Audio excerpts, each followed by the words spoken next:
Good evening friends.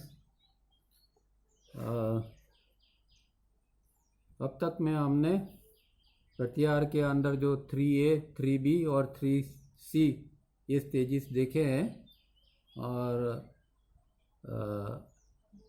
बहुत गहराई हमने देखी है कि 3 से 3C के स्टेज के अंदर सीधा आत्मतत्व के साथ में साधक का कम्युनिकेशन शुरू हो जाता है। और इससे पहले 3A और 3B की स्थिति भी हमने देखी। तो यहाँ 3A B C ख़त्म होते हैं, अभी और कुछ बातें उसके संदर्भ में ही है, पर कुछ और बातें यहाँ वो बताते हैं नए टाइटल से। तो पेज नंबर 309 पर the purpose of birth and death, उसका टाइटल है early inner scientific yoga experiences, some glimpses of sage Patanjali's Yoga Sutra. अब आप तावरिया जी का जो कुछ आप पढ़ते हैं तो बार बार ये शब्द आपको मिलेगा, क्रॉस होता रहेगा, साइंटिफिक योगा प्रैक्टिसेस। तो साइंटिफिक योगा प्रैक्टिसेस क्या है और क्यों वो अपने योग को साइंटिफिक योगा कहते हैं, और दूसरे योग में क्या साइंटिफिक नहीं है? तो दूसरे योग में साइंटिफिक है या नहीं ये बात नहीं है, पर साइंटिफिक योग का एक लक्षण ये है कि इसमें हमेशा स्टेप्स होते हैं। तो पहले कुछ करना पड़ता है, उसके बाद में थोड़ा और ऊपर का करना पड़ता है, उसके आगे और ऊपर का करना पड़ता है, इस तरह स्टेप्स वाइज करना पड़ता है। ये एक प्योर मैथमेटिक्स जैसा है साइंटिफिक योग में, उसमें कोई जंप नहीं होता है। और जैसे कि भाई अष्टांग योग दिया है तो अष्टांग योग भी साइंटिफिक है, तो हमें ये सब जो स्टेप्स है वो एक एक करके धीरे धीरे करके ऊपर जाना होता है। अब कोई कहेगा कि मुझे और कोई स्टेप्स में इंटरेस्ट नहीं है, यम नियम में इंटरेस्ट नहीं है, और किसी में इंटरेस्ट नहीं, मैं तो ध्यान करना चाहता हूँ। और आजकल ऐसा होता ही है, आप देखोगे कि बहुत सारे लोग ध्यान के इच्छुक होते हैं, ध्यान करने के लिए तैयार हो जाते हैं, पर बाकी कोई अर्ली स्टेप्स जो है वो लेना नहीं चाहते हैं। तो ध्यान कैसे होगा? और वो जो कोई ध्यान जो भी कुछ होगा उसको हम रियल में ध्यान कह सकेंगे? क्योंकि अगर आपने प्रत्याहार को ध्यान से समझा है तो आप समझोगे कि जैसे कि उन्होंने बताया कि भाई ये 3A 3B और 3C के स्टेज के अंदर क्या होता है कि व्यक्ति का जो सुषुम्ना का नीचे का वाल जो है उसको वो खोलता है और ऊपर का वाल को बंद कर देता है, तालुका के पास में जो वाल है उसको बंद कर देता है ताकि इम्पल्स अंदर न जाए। क्योंकि एक बार इम्पल्स अंदर जाएगा तो विचार आना तय है, चाहे वो सूक्ष्म रूप में विचार है या किसी रूप में भी विचार है, पर विचार बनेगा तो सही ना सही। तो अगर आपने साइंटिफिक योगा नहीं किया है और आप जो इसको कहते हैं कि ध्यान, और वो ध्यान में आप बैठते हैं तो उसमें तो क्या होगा, उसमें विचार तो चालू रहना ही है कंपलसरी, तो वो ध्यान का कोई फायदा भी नहीं है। तो ये जरूरी ये है कि अगर प्रत्याहार के स्टेज के बाद में आगे जाके ध्यान होता है तो क्या होता है कि हमको एक कंट्रोल आ जाता है, कौन सा वाल खोलना है, कौन सा वाल बंद करना है, कहाँ से प्राण ऊर्जा को ऊपर ले जाना है, कहाँ लॉक करना है, वगैरह वगैरह। तो सही माने में आपका ध्यान तभी लगेगा कि अभी आपको आ गया है कि भाई नीचे का वाल को मुझे खोलना है, अब इम्पल्स जो आएगा उसको मुझे ब्रेन में नहीं जाने देना है, तो अपने आप में ध्यान हो जाएगा। अब हम जो प्रयत्न कर रहे हैं और उसको ध्यान कहते हैं वो थोड़ी ध्यान होता है। थोड़ा मन शांत होता है, थोड़े विचार कम होते हैं और उसको हम ध्यान कह देते हैं, वो सच में ध्यान नहीं है। वो ठीक है, एक क्रिया है और इसके द्वारा थोड़ा मन को अच्छा भी लगता है, शांति मिलती है, पर वो योग के हिसाब से नहीं है। और इसीलिए साइंटिफिक योग जब हम करते हैं तो ये स्टेप बाय स्टेप आता है, पहले प्रत्याहार करना पड़ता है और प्रत्याहार के अंदर इस तरह ये सब सीखना पड़ता है, ये वाल वगैरह को, या कौन सी चैनल से किस तरह प्राण जाता है वगैरह समझना, पूरी एनाटॉमी जो है एस्ट्रल बॉडी की एनाटॉमी को समझना पड़ता है, एस्ट्रल बॉडी की, कि कौन सी नाड़ी कहाँ है, उसमें से किस तरह प्राण ऊपर जाता है, कौन सा प्राण ऊपर जाता है, वगैरह वगैरह, और उसको ब्रेन में जाने देना है नहीं जाने देना है। तो इसीलिए ये साइंटिफिक योगा जो है वो बहुत महत्वपूर्ण है। अगर इसी तरह हम कुछ ऐसे वैसे करने लगेंगे कि इसको ये पहले किया बाद में ये किया, यम नियम कुछ किए नहीं किए, तो फिर जो है सही मायने में हमारा प्रोग्रेस नहीं होगा। इसीलिए प्रोग्रेस के लिए ये साइंटिफिक योग का अप्रोच करना बहुत ज़रूरी है। अब पढ़ते हैं यहाँ क्या कहते हैं सावरिया साहब। Experience is a word that is not defined properly. अब एक्सपीरियंस शब्द जो है माने कि अनुभव, हम जो अनुभव करते हैं, हम कहते हैं कि मुझे ये अनुभव हुआ, ये वो अनुभव हुआ, चाहे वो स्थूल अनुभव हो, सूक्ष्म अनुभव हो, पर अनुभव क्या है, वो कुछ उसके अंदर क्या घटित होता है और किस तरह हुआ वो हम जान नहीं पाते हैं। अनुभव में क्या इन्वॉल्व होता है, ब्रेन इन्वॉल्व होता है, माइंड इन्वॉल्व होता है, सेंसेस इन्वॉल्व होती है, क्या होता है ये कुछ हमारी समझ में नहीं आता है। हम कोई भी चीज़ को कह देते हैं कि मुझे ये अनुभव हुआ, पर अनुभव कैसे हुआ वो कोई बता नहीं सकता है। इसीलिए उसको डिफाइन नहीं किया जाता है ठीक ढंग से, पर उसमें समझना ये पड़ता है कि एक्चुअली क्या इन्वॉल्व होता है एक अनुभव के दौरान। Experience as is understood brings in and involves a mind and brain combination, and however subtle be such types of experience, yet in this type of subtlety is involved the unique human computers of experience. अब ये जो experience होता है उसके अंदर जो चाहे वो कितना भी सूक्ष्म हो, पर हमारे स्तर के जो एक्सपीरियंसेस होते हैं सामान्य रूप में, जो इंद्रिय स्तर के जो अनुभव होते हैं, उसके अंदर हमेशा माइंड और ब्रेन दोनों का इन्वॉल्वमेंट होता है। माइंड और दोनों एक एक्सपीरियंस में माइंड और दोनों ब्रेन किस तरह दोनों इन्वॉल्व होते हैं, तो जब हमारी पांच इंद्रिय में से कोई भी इंद्रिय कोई भी डायरेक्शन में जाती है, कोई चीज़ के ऊपर जाती है, जैसे कि आँख है, आँख से हम कोई चीज़ देखते हैं, तो क्या होता है उसमें पहले क्या माइंड और ब्रेन किस तरह इन्वॉल्व होते हैं ये समझना चाहिए। कि चाहे एक चीज़ हम आँख से देखते हैं तो क्या होता है, पहले हमारे अंदर हमारा जो मनस है वो मनस बाहर जाता है और वो चीज़ के ऊपर पड़ता है, और जो वो चीज़ के जो तरंग है, वो चीज़ के जो वेवलेट्स है या उस चीज़ के जो इम्पल्स है, वो फिर इम्पल्स हमारे अंदर आता है। इम्पल्स हमारे अंदर आएगा और फिर वो ईडा या पिंगला नाड़ी से तालुका तक पहुंचेगा।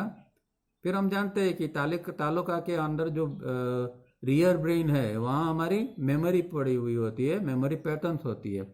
तो जिस तरह का इम्पल्स अंदर आया उसी प्रकार का कि जो आइडेंटिकल मेमोरी पैटर्न है, मतलब कि आँख ने एक फूल को देखा है तो फूल की मेमोरी जो है वो अंदर पड़ी हुई है, क्योंकि हमने हजारों बार फूल को देखा है, तो ये मेमोरी अंदर पड़ी है। 3A जिसको कहते हैं ब्रेन पार्ट 3A, तो 3A के अंदर मेमोरी इसकी पड़ी है। तो इम्पल्स और ये मेमोरी पैटर्न दोनों इकट्ठे होते हैं। अब यह यहाँ तक जो है वो कोई फूल का ख्याल नहीं है, मतलब कि लैंग्वेज यहाँ नहीं है, ये सब जो है ये कोडेड फॉर्म में है। इम्पल्स जो अंदर आता है वो तो इसका इलेक्ट्रॉनिक फॉर्म होता है, कोडेड फॉर्म होता है, जैसे कंप्यूटर के अंदर कैसे कोडेड होता है और बाद में फिर हमारी लैंग्वेज के अंदर वो कन्वर्ट होता है। इसी तरह ये जो है इनकमिंग इम्पल्स और मेमोरी पैटर्न यहाँ तक जो है वो कोडेड फॉर्म में सब कुछ होता है। मेमोरी पैटर्न भी अंदर कोडेड फॉर्म में ही पड़ी है, कोई फूल के रूप में वो नहीं पड़ी है। अब वो दोनों जाके आगे आते हैं रजिस्ट्रेशन एरिया के अंदर, तो वहाँ जो है वो डिकोड होता है। ये जो कोडेड फॉर्म में ये दोनों आए वहाँ की कोड डिकोड होता है और हमारी लैंग्वेज में फिर हम समझते हैं, हमारी जो भाषा है उसके अंदर हम समझते हैं कि हाँ भाई ये फूल है या ये चीज़ है, या कोई आवाज़ सुना तो ये आवाज़ है। इस तरह पांच इंद्रिय से हम जो कुछ सुनते हैं, समझते हैं वगैरह देखते हैं, तो वो इस तरह की पूरी प्रोसेस होती है और उसके अंदर माइंड और ब्रेन दोनों का इन्वॉल्व होना होता है। तो एक अनुभव जो लेते हैं, एक अनुभव जो हमें होता है छोटा मोटा कोई भी, उसके अंदर हमेशा माइंड और ब्रेन इस तरह इन्वॉल्व होते हैं। ये पूरी प्रोसेस है एक, और फिर इस तरह डिकोड होने के बाद विचार होके फिर वहाँ से आज्ञा चक्र से या फोरहेड जो है वहाँ से बाहर निकल जाता है। ये कंप्लीट प्रक्रिया हुई और इनके अंदर माइंड और ब्रेन का दोनों का इन्वॉल्व होता है, तभी ये पूरा एक विचार बन पाता है। Hence this sort of experience is treated as gross, and so another word not fully meaningful is used, namely non-experiencing. तो जिस तरह हम ये माइंड और ब्रेन के का उपयोग करके जो एक्सपीरियंस लेते हैं, जो अनुभव होता है उसको हम जनरली एक ग्रॉस कहते हैं कि भाई ये ग्रॉस लेवल का अनुभव हुआ, स्थूल लेवल का इंद्रियजन्य अनुभव कहते हैं। और दूसरा एक अनुभव भी होता है कि जो इंद्रिय से परे का है और उसको यहाँ नॉन एक्सपीरियंसिंग कहा है, मतलब अनुभूति। वो कुछ अनुभूति है पर उसके अंदर कोई वो इंद्रिय से आया हुआ अनुभव नहीं है, कोई हमने कुछ देखा सुना और कुछ अनुभव हुआ इस प्रकार का नहीं है, अंदर से कुछ अनुभव होता है। वो बाहर की इंद्रिय काम नहीं करती है फिर भी अंदर से अनुभव होता है, उसको नॉन एक्सपीरियंसिंग कहते हैं। और ये शब्द कहते हैं कि इतना मीनिंगफुल नहीं है, फिर भी ये ऐसा शब्द हम यूज़ कर सकते हैं कि नॉन एक्सपीरियंसिंग मतलब अनुभूति, मतलब जो इंद्रिय से अनुभूति है उस प्रकार की नहीं, कुछ और प्रकार की ये है। This means that those pictures that are projected by cosmic consciousness on the supersensitive film, the experiencing mechanism in place of registration area is non-experiencing due to intense radiation. तो हम जानते हैं कि नॉर्मल कोर्स में जो हमारा जो विचार बनता है तो वो विचार यहाँ IESM केंद्रों के पास में या फोरहेड में या आज्ञा चक्र के पास में उसकी एक फिल्म की पत्ती चलती है, एक प्रोजेक्शन होता है जिसमें हम जैसे कि एक पिक्चर देखते हैं और इस तरह हमें एक एक्सपीरियंस होता है नॉर्मल विचार के संदर्भ में।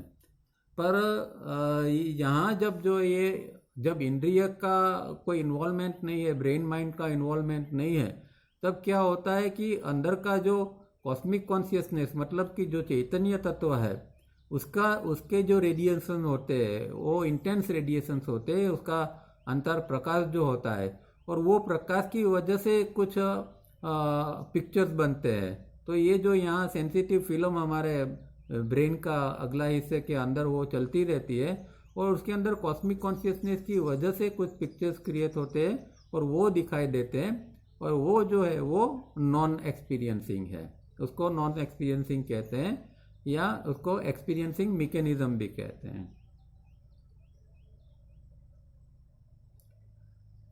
There are two types of intense radiations, but one cannot be compared with the other. अब दो प्रकार के रेडिएशन है, हमने आगे भी देखा था कि भाई एक रेडिएशंस होते हैं UDM से रेडिएशंस आते हैं, यूनिवर्सल डिवाइन माइंड से आते हैं, और दूसरा जो आता है वो कॉस्मिक कॉन्शियसनेस से आता है। और 3B के स्टेज के अंदर यूनिवर्सल डिवाइन माइंड के रेडियंस बॉडी ब्रेन सिस्टम के अंदर पूरे हमारे सिस्टम के अंदर फैल जाते हैं, पर 3C के स्टेज के अंदर चैतन्य तत्व जो है कॉस्मिक कॉन्शियसनेस है उसके रेडिएशंस फैल जाते हैं। In 3B it is of the clean UDM free from all incoming impulses and memory patterns, and in C3 it is of the cosmic consciousness itself of Atman, the self or Ishwar, when the UDM voluntarily quits so as not to create interference. तो जैसा अभी हमने देखा इस तरह 3B के stage के अंदर क्लीन UDM जो है प्योर UDM है वो अंदर आते हैं और उसके रेडिएशन फैल जाते हैं, और 3C के अंदर कॉस्मिक कॉन्शियसनेस या हमारा आत्म तत्व है उसका रेडिएशन उसका प्रकाश फैल जाता है। और उस दौरान जब 3C के स्टेज में जब आत्म तत्व फैलता है तो UDM वॉलंटरली वो छोड़ देता है, वो बॉडी ब्रेन सिस्टम में वो अंदर प्रवेश नहीं करता है UDM, खाली आत्म तत्व का या कॉस्मिक कॉन्शियसनेस का ही रेडिएशन फैला हुआ होता है, ताकि वो कोई UDM या कोई इनकमिंग इम्पल्स या कुछ भी अंदर कोई किसी प्रकार का इंटरफियरेंस डेवलप न कर सके, किसी प्रकार की डिस्टर्बेंस अंदर नहीं आना चाहिए, क्योंकि ये एकदम अंदर की शांत अवस्था है और उस शांत अवस्था को बरकरार रखना पड़ता है और कुछ प्रोसेस करनी पड़ती है. This radiation, when intense and continuous, is seen by psychic persons as light around the head. अब जब ये रेडिएशन जब इंटेंस होते हैं, बहुत ज़्यादा होते हैं, तो वो व्यक्ति के इर्द गिर्द में या उसके हेड जो होता है, उसका मस्तिष्क, उसके आजू बाजू में एक वलय के रूप में या एक जिसको हम ओरा भी कहते हैं कि ओरा के रूप में वो दिखाई देता है. पर किसको दिखाई देता है? कोई साइकिक पर्सन है. साइकिक पर्सन माने जिसकी चैतसिक शक्ति काफ़ी विकसित हो चुकी है. हालांकि ये ज़रूरी नहीं हो कि हर एक साइकिक पर्सन स्पिरिचुअल पर्सन भी हो, क्योंकि कोई किसी और प्रकार की साधना से भी साइकिक डेवलपमेंट तो हो सकता है. इस तरह की उसके अंदर एक कैपेबिलिटी आ जाती है कि वो दूसरे के ओरा जो है वो देख सकता है. और हम भगवान के जो पिक्चर्स होते हैं हम देखते हैं, उसके पीछे भी एक प्रकार का ओरा दिखाया जाता है. तो ये जब मैं पढ़ रहा था तब मुझे एक बात याद आई थी कि जब जे कृष्णमूर्ति कुछ 6-7 साल के थे और वो ये मद्रास के पास में जो अडियार नदी है वहाँ वो ऐसे नदी के किनारे घूमते होंगे, तो एक साइकिक पर्सन था, उसका नाम था लेड बीटर, और वो ऑस्ट्रेलिया का पादरी था, प्रीस्ट था, क्रिश्चियन प्रीस्ट था.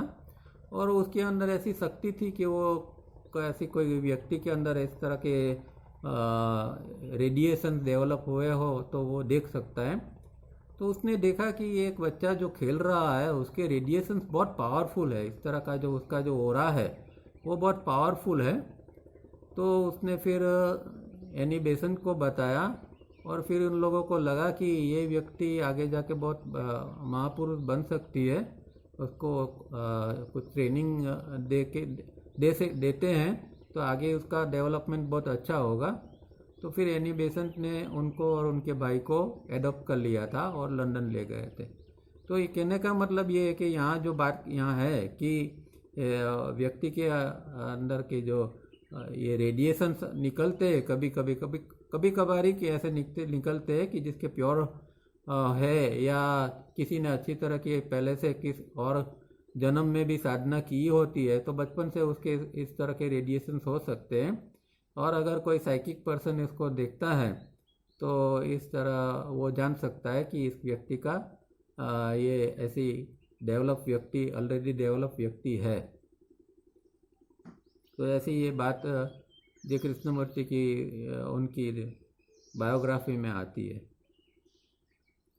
Let it be clear that in diagrams 1, 2 and 3a it is plain experience with the involvement of both the computer, that is section 1 and 3ab of brain together with incoming impulses and identical memory patterns.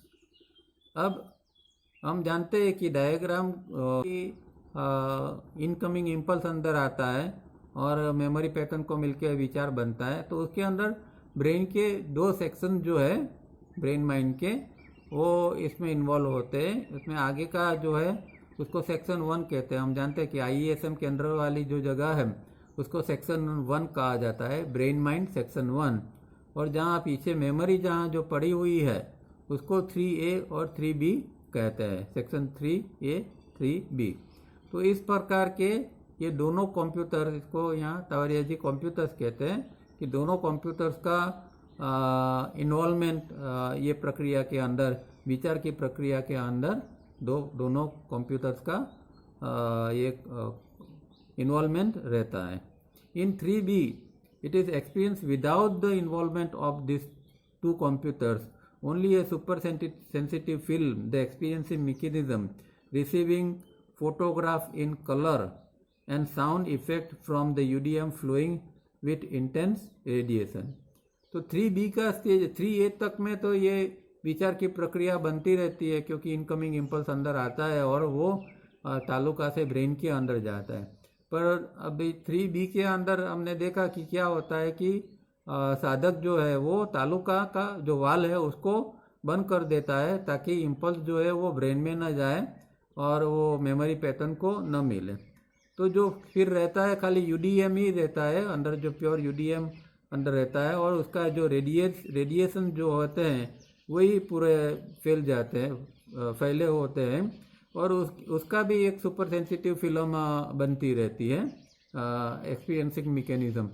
क्योंकि क्या होता है कि 3B के stage के अंदर साधक UDM से कम्युनिकेशन करता है और उस दौरान वो काफ़ी चीज़ें सीखता रहता है, काफ़ी ये ब्रह्मांड का ज्ञान जो है, क्योंकि यूडीएम हम जानते हैं ऑल नोइंग है, तो उसके पास से जो वो जानना चाहता है ब्रह्मांड का, पूरे ब्रह्मांड का ज्ञान वो हमेशा 3B के स्टेज में वो लेता रहता है।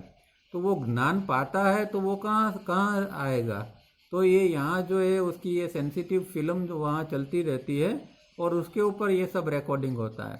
तो ये ब्रेन का सेक्शन 1 का हिस्सा है, उस दरमियान वो हिस्से के अंदर ये एक्सपीरियंसिंग मैकेनिज्म या सुपर सेंसिटिव जो फिल्म है वहाँ उसका रिकॉर्डिंग होता है, ताकि बाद में जब ये स्टेज के बाद में 3B के ख़त्म होता है, उसके बाद में जब वो नॉर्मल होता है तो उसको याद रहे कि मैंने इस दौरान क्या देखा था, क्या समझा था, और उसको वो अनुभूति को फिर वो लिख भी सकता है या उसको अच्छी तरह फिर एनालिसिस करके समझ भी सकता है।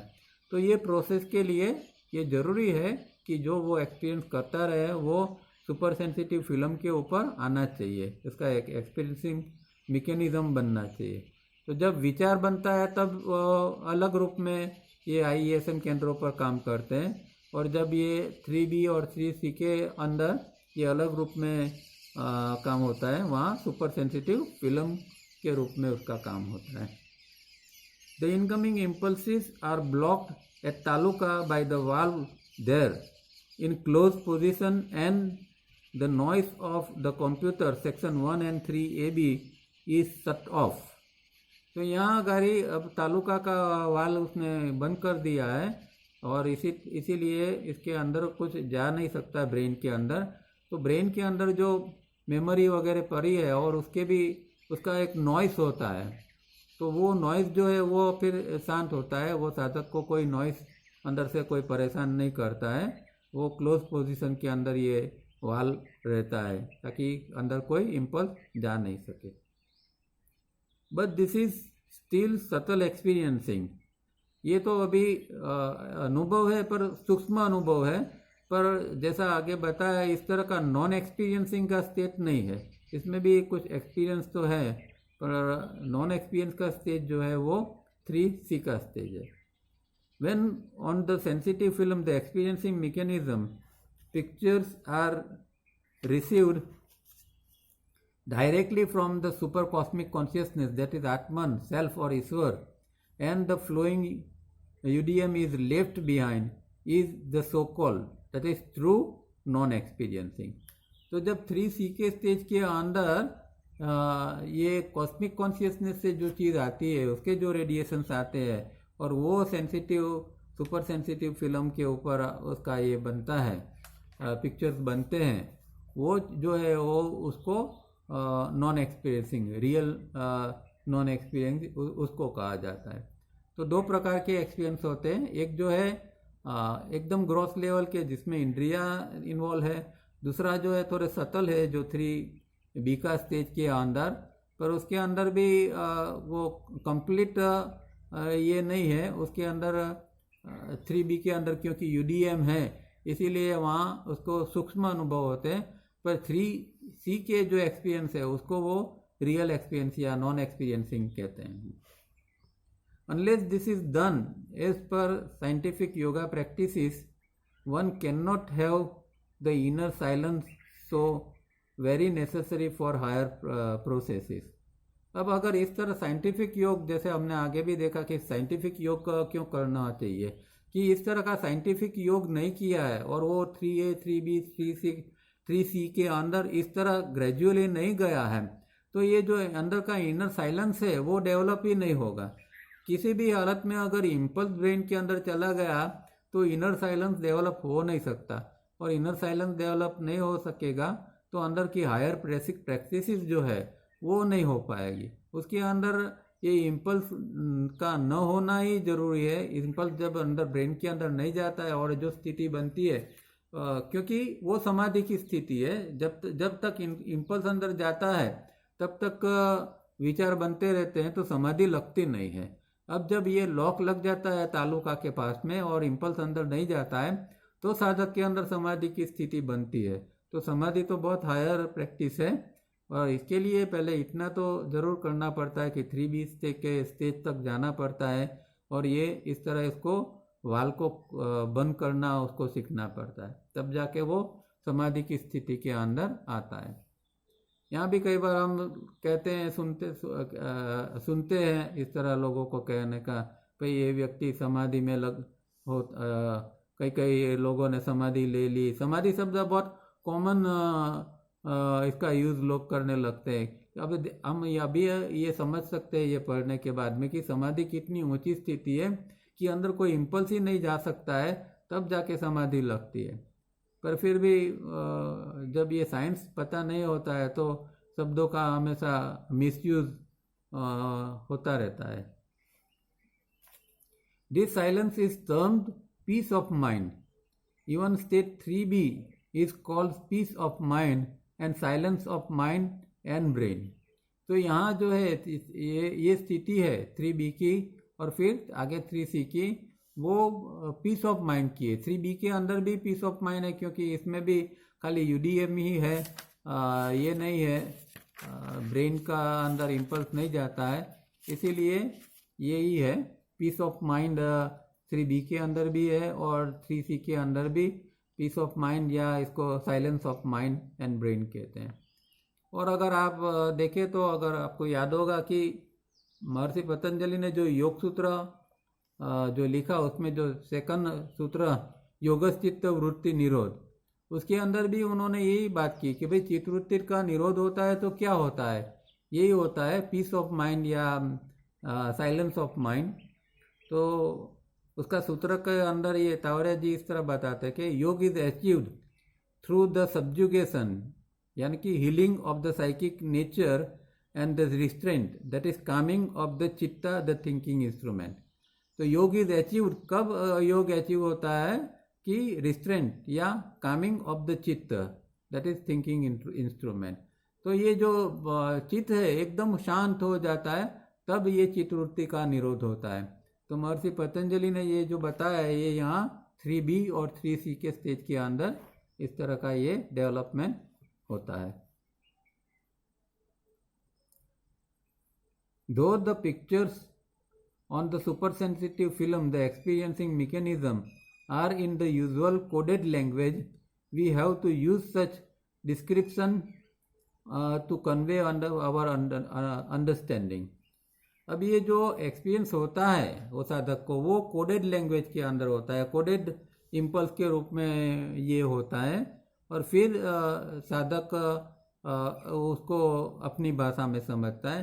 पर यहाँ तावड़िया जी कहते हैं कि इसीलिए उनको भी यहाँ ये डिस्क्रिप्शन देने में थोड़ी दिक्कत होती है, क्योंकि यहाँ एक लैंग्वेज का एक बैरियर होता है। उसने जो वहाँ एक्सपीरियंस किया है उसको लैंग्वेज में लाना बहुत डिफ़िकल्ट होता है, क्योंकि वो जो सुपर सेंसिटिव फिल्म में तो बहुत सारे ऐसे अनयूजुअल चीज़ों का अनुभव होता है, और इसको अगर जब उसके बारे में बात करना होता है तो वो काफ़ी मुश्किल चीज़ होती है।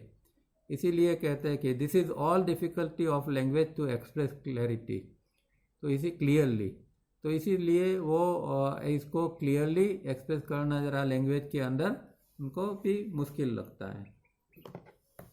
ये ऐसे अनुभव होते हैं कि क्योंकि उसके अंदर सेंसिस नहीं काम करती है, ना कोई बाहर का इम्पल्स लाके काम करता है, ये सब जो है वो अंदर का ही है, मतलब UDM का है या फिर चैतन्य का है, आत्म तत्व का है। तो वो फिर उसको वहाँ कोई भाषा नहीं होती है और फिर भी उसको समझना पड़ता है, वो काफ़ी मुश्किल बात है। We must first clearly understand the difference between consciousness and awareness. अब ये भी बार बार ये हमेशा सावरिया जी ये बात करते हैं कॉन्शियसनेस और अवेयरनेस के बारे में, तो हम अब जान चुके हैं कि कॉन्शियसनेस और अवेयरनेस के अंदर क्या फ़र्क है। यूनिवर्सल डिवाइन माइंड का के अंदर से जो निकलता है और या इसका उसका जो कैरेक्टरिस्टिक्स है वो अवेयरनेस है, और जो कॉस्मिक कॉन्शियसनेस जो है उसका या चैतन्य तत्व जो है उसका जो लक्षण जो है वो कॉन्शियसनेस है। तो अवेयरनेस और कॉन्शियसनेस का दोनों का डिफरेंस क्या है? एक यूनिवर्सल डिवाइन माइंड से आता है और एक जो है वो आत्मा तत्व से आता है। कॉन्शियसनेस जो है वो आत्मा तत्व का है और अवेयरनेस जो है वो यूनिवर्सल डिवाइन माइंड का है। There can be no movement within consciousness, and therefore the Shastras say Manas is consciousness in motion to differentiate it from consciousness. तो कॉन्शियसनेस जो है, कॉन्शियसनेस का एक दूसरी लक्षण या दूसरी बात ये है कि उसके अंदर कोई मोशन नहीं होता, उसके अंदर कोई गति नहीं होती है। कॉन्शियसनेस जो है वो एक स्थिर चीज़ है, एक तत्व है, तो उसके अंदर कोई गति नहीं होती है, पर वो खुद गति कर सकता है। कॉन्शियसनेस अपने आप में वो गति करना चाहे तो गति कर सकता है। जैसे कि भाई हमारे अभी बॉडी ब्रेन सिस्टम के अंदर कॉन्शियसनेस है, और जब ये बॉडी ब्रेन सिस्टम ख़त्म हो जाता है, मर जाता है, तो ये कॉन्शियसनेस को निकल के दूसरी जगह जाना पड़ता है, जिसको हम कहते हैं महाकाल महरलोक। तो महाकाल के यहाँ से उसको वहाँ तक जाना पड़ता है, तो उसकी एक मोमेंट होती है, पर वो आत्म तत्व की मोमेंट है, आत्म तत्व के अंदर कोई मोमेंट नहीं है। इसीलिए ये कहते हैं कि भाई ये जो है वो कॉन्शियसनेस के अंदर कोई मोमेंट होती नहीं है, पर जो कॉन्शियसनेस जो मनस के अंदर आता है, वो मनस के अंदर जो है वो एक मोमेंट रहती है। तो यहाँ मनस और चैतन्य के बीच में क्या अंतर है वो बताते हैं कि मनस जो है, मनस के अंदर जब कॉन्शियसनेस आता है तो मनस के अंदर गति होती है, पर कॉन्शियसनेस में अपने आप में कोई मोशन नहीं है। For consciousness is no motion, however subtle within itself, but itself could be in motion, but such motion is instantaneous and so is not seen or experienced. अब ये जो कॉन्शियसनेस के अंदर तो मोशन नहीं है, मोमेंट नहीं है, पर वो जो वो खुद जब वो मोमेंट करता है तो वो इतना इंस्टेंटेनियस होता है, मतलब इतना त्वरित होता है, तात्कालिक होता है कि उसको न देखा जा सकता है कि यार इसको उसका अनुभव भी नहीं लिया जा सकता है। इतनी उसकी एक गति होती है और इतनी त्वरितता उसके होती है। तो इसीलिए जब हमारे अंदर से, शरीर से जब ये आत्म तत्व अलग हो जाता है तो एकदम इंस्टेंटली वो अलग हो जाता है, और उसकी जो जहाँ उसको जाना है, उसकी यात्रा जो है वहाँ तक वो फिर आगे चला जाता है। भूभुव स्व के पार जहाँ महाकाल है वहाँ तक वो चला जाता है।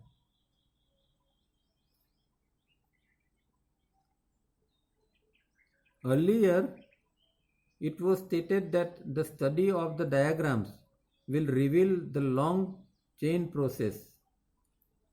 How progressing from diagram 1 to 3b is like going from gross structure to subtle concept, but even in the end, that is in 3b up to stage of intuition, it remains some sort of concept. तो ये जो एक जो study हम करते हैं, तो हम देखते हैं कि डायग्राम के अंदर डायग्राम 1 से लेके 1, फिर 2, फिर 3A और 3B, इस तरह के अंदर एक प्रोसेस हम देखते हैं कि ये धीरे धीरे करके डेवलपमेंट होता है। 1 में से 2, मतलब 2 4 में से 5 to 1, 5 to 1 में से 3A का स्टेज आता है, 3A का स्टेज में से 3B का स्टेज। इस तरह ये जो है वो ग्रेजुअली इस तरह का ये प्रोसेस होता है, और इसका एक हम कंसेप्ट देख सकते हैं कि एक कंसेप्ट से ये समझ सकते हैं कि भाई इस तरह का एक प्रोग्रेसिंग प्रक्रिया इसमें वो चलती रहती है। Conceptual structure fabric woven by thought forms ends with 3A, but the true so-called non-experiencing is possible only in 3C. अब जो ये जो है क्योंकि विचार की प्रक्रिया जो है वो 3A तक ही चालू रहती है, फिर 3B के अंदर विचार की प्रक्रिया नहीं होती है, और 3C के अंदर तो बिल्कुल नहीं होती है, क्योंकि वहाँ तो UDM भी नहीं होती है। इसीलिए ये जो नॉन एक्सपीरियंस जो रियल स्टेज में है वो 3C में ही होता है, और 3A तक में जो विचार की प्रक्रिया चालू रहता है। 3B is also a subtle non-experiencing, both being radiation process of different intensities. अब 3B के अंदर भी कुछ प्रकार का सूक्ष्म नॉन एक्सपीरियंसिंग स्थिति बनती है, क्योंकि उसके अंदर जो रेडिएशन जो है वो UDM के रेडिएशन फैल जाते हैं, और अलग अलग इंटेंसिटी से फैलते हैं। उसके अंदर वो UDM जो है उसकी इंटेंसिटी अलग अलग उसके अंदर होती है 3B के, क्योंकि 3B का स्टेज भी बहुत लंबा होता है, वो कुछ दिनों का या कुछ महीनों का नहीं होता है, कुछ सालों का भी नहीं होता है, कभी कभी इसमें जन्मों भी लग सकते हैं।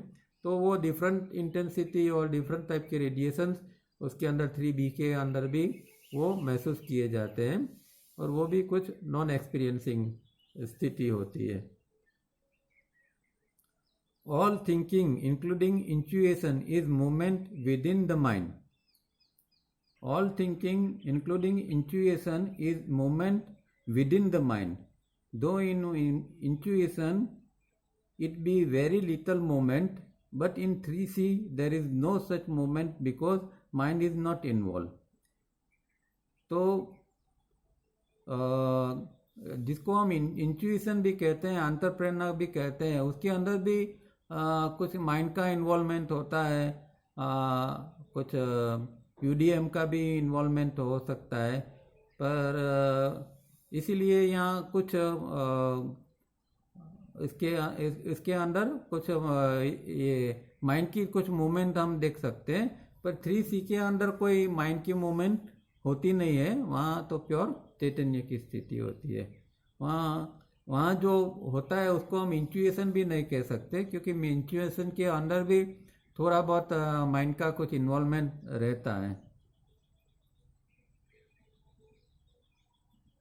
Because mind is not involved, brain and mind simply do not function nor interfere. 3C के अंदर माइंड और ब्रेन ना काम करता है कि ना वो हस्तक्षेप कर सकते हैं। The near end of thinking comes in 3B and in total in 3C and is total in 3C. तो 3B तक के अंदर थिंकिंग प्रोसेस जो है वो उसका अंत आ जाता है, और 3C के अंदर तो कम्प्लीटली ये थिंकिंग प्रोसेस का अंत आ ही जाता है। All movements within is other than pure cosmic consciousness. तो जो भी कोई कॉस्मिक कॉन्शियस से अलावा दूसरी मूवमेंट जो है वो हो सकती है, क्यों कॉस्मिक कॉन्शियसनेस की स्थिति होती है तो वहाँ फिर दूसरी मूवमेंट नहीं हो सकती है, मतलब माइंड या ब्रेन की कोई मूवमेंट नहीं हो सकती है, वहाँ सिर्फ कॉस्मिक कॉन्शियसनेस की मूवमेंट होती है। Where the unique computer section 1 and 3AB and the UDM are not involved. तो यहाँ जब कॉस्मिक कॉन्शियसनेस की स्थिति बन जाती है, वहाँ ये सेक्शन 1 नहीं काम करता है, सेक्शन 3AB नहीं काम करता है, न UDM काम करता है, तो वो एक अलग ही स्थिति है कॉस्मिक कॉन्शियसनेस की। And there is no thought formation nor movements of the natural digital clock in the brain, which depends and works on the flow or movement of the UDM and so does not register time and hence space in 3C.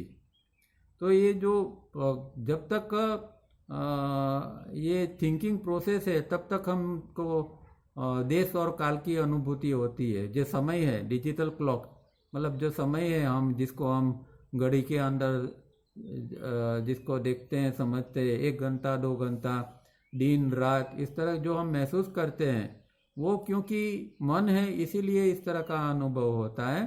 पर 3C के अंदर मन ही नहीं होता है, तो देश देश और काल का वहाँ अनुभव ही नहीं होता है, न स्पेस का अनुभव होता है। वहाँ जो है वो जैसे कि टाइम ही थम जाता है। अगर वो साधक 3B के स्टेज के अंदर जाता है तो वहाँ कहाँ, वहाँ समय खत्म हो गया है। जैसे 1 घंटा बैठ के वो उठता है तो उसको लगता ही नहीं कि 1 घंटा है, यहाँ का 1 घंटा खत्म हो गया वहाँ, क्योंकि वहाँ टाइम का कोई चलन ही नहीं है।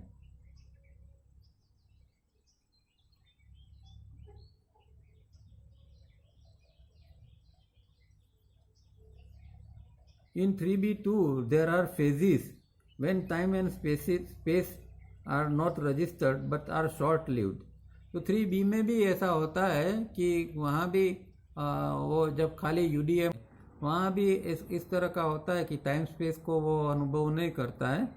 पर वो 3B का स्टेज के अंदर वो थोड़े कम होते हैं, मतलब शॉर्ट समय उसके अंदर होता है। 3C का जो है उसके अंदर वो लंबा समय तक ये एक्सपीरियंस करता है। Up to 3B is awareness at its best and in 3C it is cosmic consciousness by itself.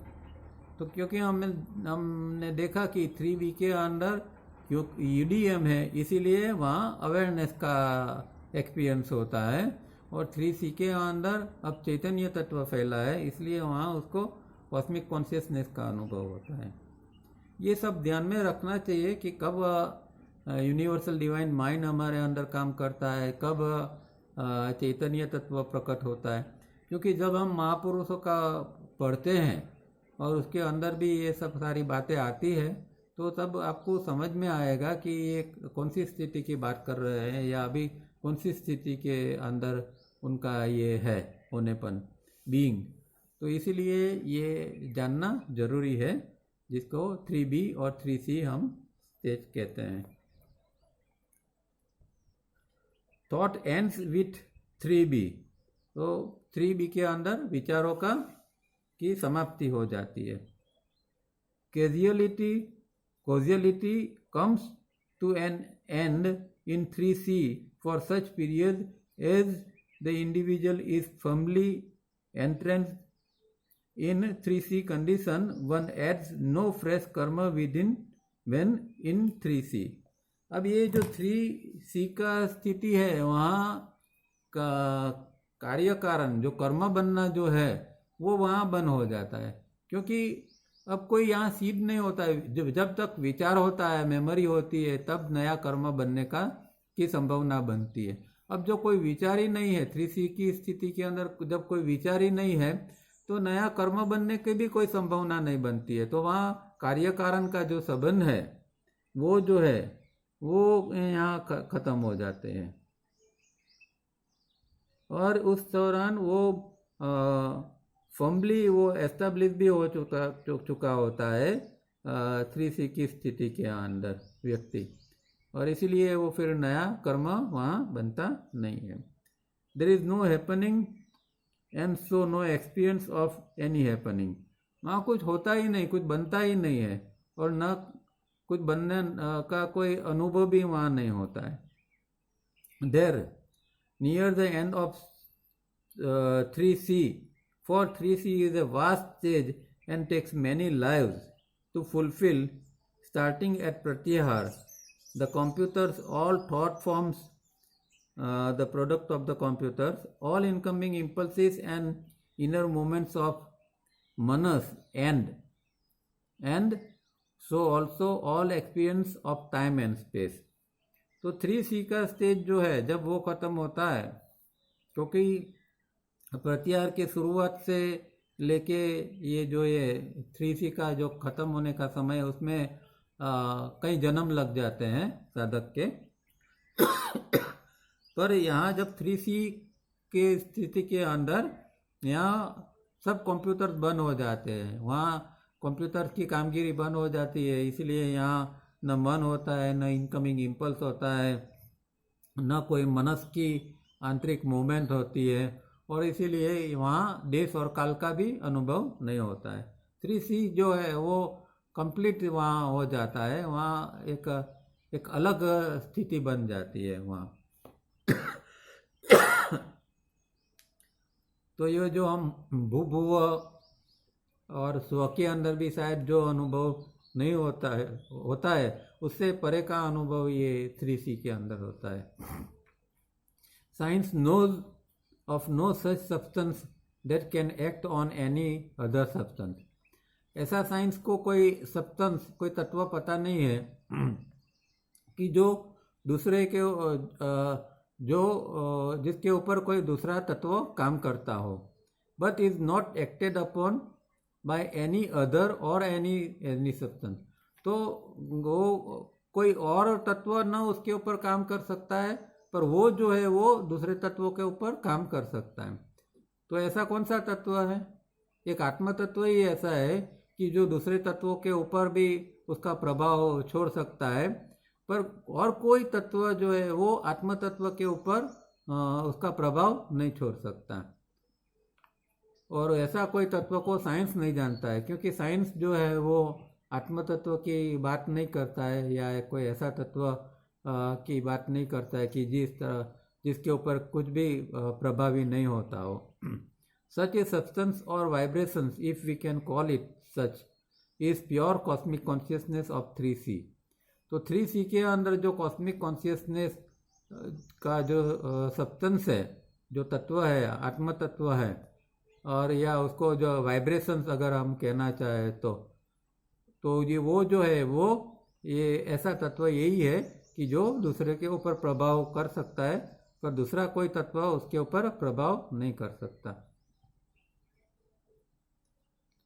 It is at times asked what is the experience of an individual as one progresses on the path।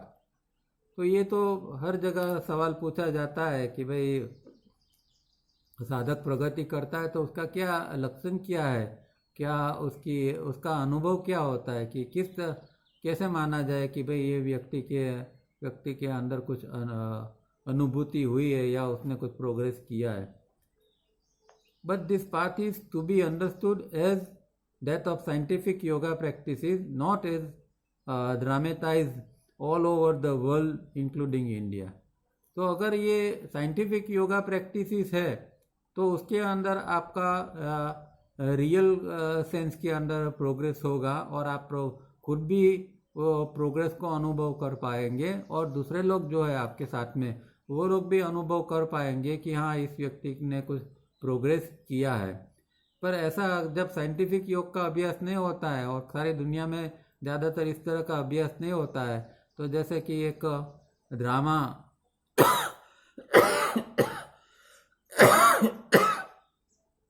जैसे कि नौटंकी चल रही हो, इस तरह का योग के नाम पर सब चलता रहता है। और इंडिया में और इंडिया के बाहर हर जगह पर इसी तरह का देखने को मिलता है, क्योंकि साइंटिफिक योग प्रैक्टिस का अप्रोच कहीं भी नहीं है।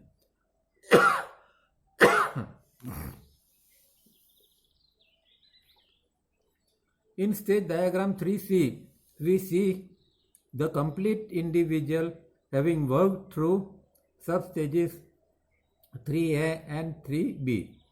तो 3C का स्टेज के ऊपर पहुंचता है तब व्यक्ति कंप्लीट इंडिविजुअल बन जाता है, क्योंकि उसने धीरे धीरे प्रोग्रेस करके वो यहाँ 3C पर आया है। 3A का पहले 3A में आया, फिर 3B में आया और फिर 3C में आया, तब तक में वो कंप्लीट इंडिविजुअल बन जाता है। The complete man is not the perfect man, for perfection belongs only to reality. अब यहाँ जरा समझने की बात ये है कि यहाँ दो शब्द उन्होंने ऐसे प्रयोग किए कि जो दोनों का अर्थ वैसे तो पूर्ण ही होता है, पर फिर भी दो के अंदर अंतर है। एक शब्द कंप्लीट है और एक शब्द परफेक्ट है। अब कंप्लीट क्या है कि कंप्लीट के अंदर प्रोसेस है, जैसे उन्होंने बताया ना कि 3A 3B और 3C। तो इनकम्प्लीट से व्यक्ति कंप्लीट की ओर जाता है। पर परफेक्शन ऐसी चीज़ है कि वो तो है ही, परफेक्शन में कोई प्रोसेस नहीं है, क्योंकि जैसे कि आत्म तत्व है तो वो पहले से ही परफेक्ट है, उसके अंदर कोई प्रोसेस नहीं है।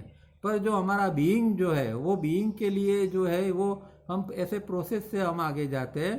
तो इसमें 3A, B, 3A, 3B, 3C इस तरह प्रोसेस होती है और आदमी कंप्लीट मैन बनता है। तो कंप्लीट मैन और परफेक्ट मैन के अंदर इतना अंतर यहाँ उन्होंने बताया, क्योंकि परफेक्शन जो है वो रियलिटी से संबंध है और रियलिटी का कॉन्शियसनेस से संबंध है। Perfection is changeless, hence it is pure cosmic consciousness itself.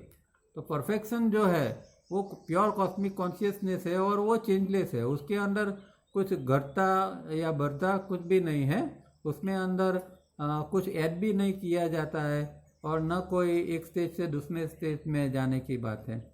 और इसीलिए हमारे शास्त्रों के अंदर भी ऐसे ऐसे हम श्लोक देखते हैं, जैसे कि एक श्लोक है पूर्णमद पूर्णमिदम, इस तरह कि भाई वो पूर्ण ही है, हर हालत में पूर्ण है। अगर वो पूर्ण में से पूरा पूर्ण निकाला जाए तो भी वो पूर्ण है। तो ऐसी बात जो कहते हैं वो ये, क्योंकि ये परफेक्शन है या जो कॉस्मिक कॉन्शियसनेस है उसकी स्थिति इस तरह की है, परफेक्शन की स्थिति है।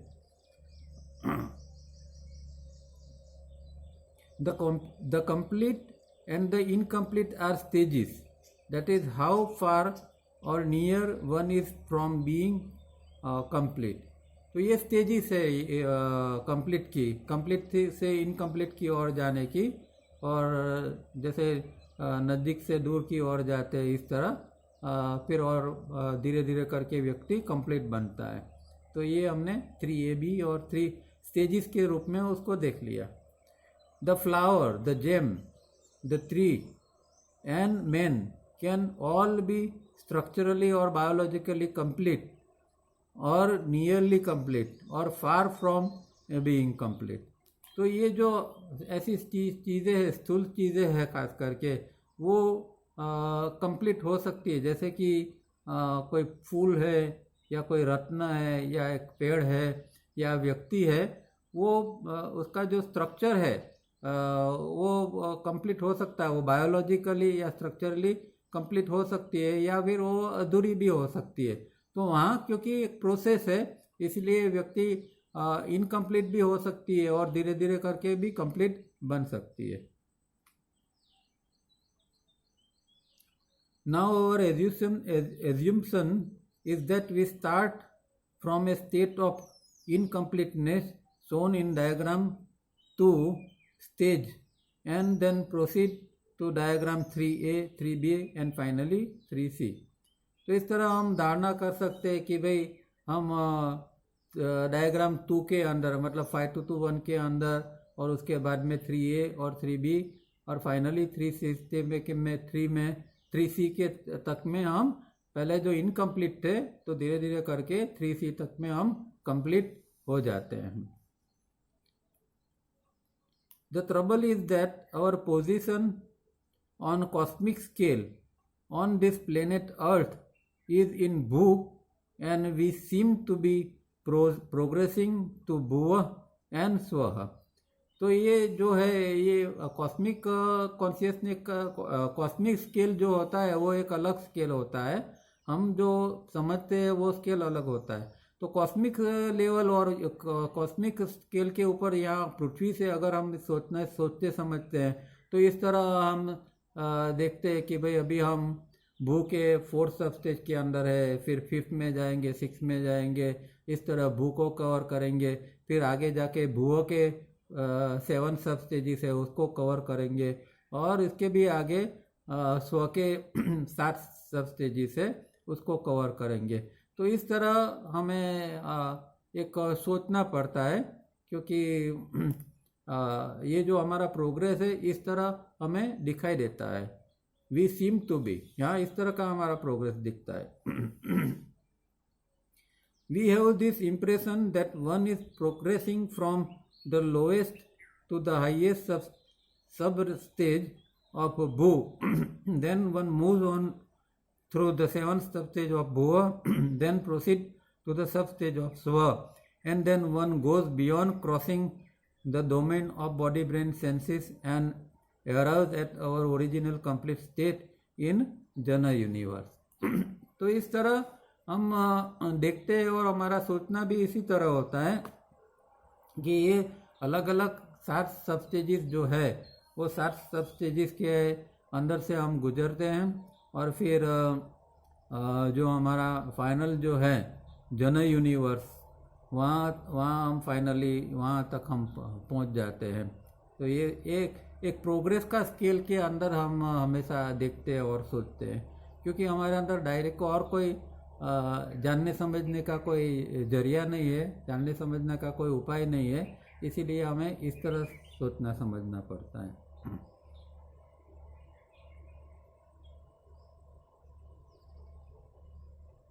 But to convey the right idea clearly, one has to take this wrong approach to understand.